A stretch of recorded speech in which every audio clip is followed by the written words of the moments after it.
Hi everyone, শুভ সকাল সবাইকে। Welcome to my day 3 of the mini blog series. তো এই জুস আর মিল্কশেকের বোতলটা আমার কাছে অনেক দিন ধরে পড়েছিল, তাই ভাবলাম মানি প্ল্যান্ট লাগিয়ে একটু বোতলগুলোকে কাজে লাগাই। আর কালকের এই নোংরা আয়নাটা তো আমি আজকে পরিষ্কার করেছি, বাট এত বড় আয়না কোথায় রাখবো জানি না। এই রুমটাতে আমি নতুন শিফট করেছি, তো এই দেয়ালটা খুব নোংরা আর ফাঁকা ফাঁকা লাগছে। জানি না এটাকে কী করে মেকওভার করবো। ভাবতে ভাবতেই বিকেল হয়ে যায়, আমি চলে আসি মেসে। আর মেসের সামনে কিউট গাড়িটা দেখতে পাই। মেসে এসেই তো আমি বানিয়ে নিই নিজের জন্য এক গ্লাস কফি, চিনি ছাড়া অবশ্যই। আর সাথে একটু ঝালমুড়ি ছিল মেসে, তো ওটাই নিই। সন্ধ্যেবেলা খিদে পাচ্ছিলো বলে এই ড্রাই ফ্রুটটা খেয়ে নিয়েছিলাম।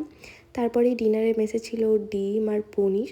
তারপরে আমি ক্যাম্পাসের মধ্যেই একটা গ্রসারি শপে চলে আসি, কারণ আমার গ্রিন টিটা শেষ হয়ে গেছে। তো তোমরা সবাই জানো আমি একটু ডায়েটে আছি, তো আমি এই স্লিম কেয়ার গ্রিন টিটা পেয়ে গেছিলাম, তো ওটাই নিয়ে নিয়েছিলাম। বাট জানি না এটা আদৌ বেলি ফ্যাট কমাতে হেল্প করে কি না। তো টু বি অনেস্ট, এটা কোনো প্রমোশনাল ভিডিও না, আমি ওই গ্রিন টিটা ফার্স্ট টাইম ট্রাই করছি। এটা হচ্ছে টেটলের লেমন অ্যান্ড হানি ফ্লেভারের গ্রিন টি। বাট সত্যি কথা বলতে এটার যে সাটল লেমন ফ্লেভারটা ছিল সেটা আমার সত্যি ভালো লেগেছে। তো মেবি আমি এটা আবার নেক্সট টাইম ট্রাই করব। আগে আমি লিপটনটা খেতাম, তো যাই হোক এটাতে আমি আবার ট্রাই করতে পারবো। তো আমি নিউ ইয়ারের রেজলিউশন এটাই নিয়েছিলাম যে বছরের 365 দিনই আমি এরকমভাবে জার্নাল করে রাখবো মিনি ব্লগ হিসেবে। তো তোমাদের কী কী নিউ ইয়ার রেজলিউশন ছিল আমাকে অবশ্যই জানাতে ভুলো না কমেন্টে। তো এভাবেই আমার আজকের দিনটা কাটলো। তো দেখা হবে আবার নেক্সট কোনো ব্লগে।